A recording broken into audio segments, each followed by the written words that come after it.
નમસ્કાર દર્શકો, પ્રથમ ન્યૂઝ ચેનલમાં આપનું સ્વાગત છે। રજૂ છે આજના સૌથી મોટા અને તાજા બ્રેકિંગ ન્યૂઝ। ચાલો શરૂ કરીએ આજના મુખ્ય સમાચારો સાથે। ભગવાન જગન્નાથની 149મી રથયાત્રા। ગજરાજ વૈશ્ય સભા પહોંચ્યા પણ શણગારેલા ટ્રક હજુ સુધી રવાના કરાયા નથી। અમદાવાદના નાથ ભાઈ બલરામ અને બહેન સુભદ્રાજી સાથે નગરચર્યાએ નીકળ્યા।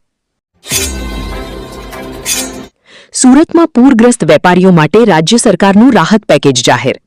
7,500થી લઈ 1 લાખ સુધીની રોકડ સહાય અને 30 લાખ સુધીની લોન અને વ્યાજ સહાયની જાહેરાત। 2 દિવસમાં ફોર્મ સ્વીકારાશે। ફૂલપાડા અને અમરોલીના કિનારે 4થી 5 મગરોનું સામ્રાજ્ય। માછીમારી કરતી નાની બોટ પર મગર ચઢી ગયો। તાપી કિનારે વસતા લોકો સાવચેત રહે। સંબંધ રાખ નહીંતર પતાવી દઈશ। સુરતમાં 21 વર્ષીય યુવતી પર ચપ્પુની અણીએ બળાત્કાર। માસૂમે પંખે લટકી જીવ દીધો। સુસાઇડ નોટની મદદથી આરોપીને દબોચ્યો। ઉમરાણામાં યુવા સાંજ સભાનું આયોજન। 150થી વધુ ગ્રામજનો ઉપસ્થિત।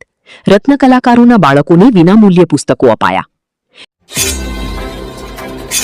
રામ મંદિર ચોરીના આરોપીનો પરિવાર તૂટેલા ફૂટેલા ઘરમાં છુપાયો। મોટો ભાઈ ભડકીને બોલ્યો, અમને એકલા છોડી દો। જવાબ આપતા આપતા થાકી ગયા છીએ।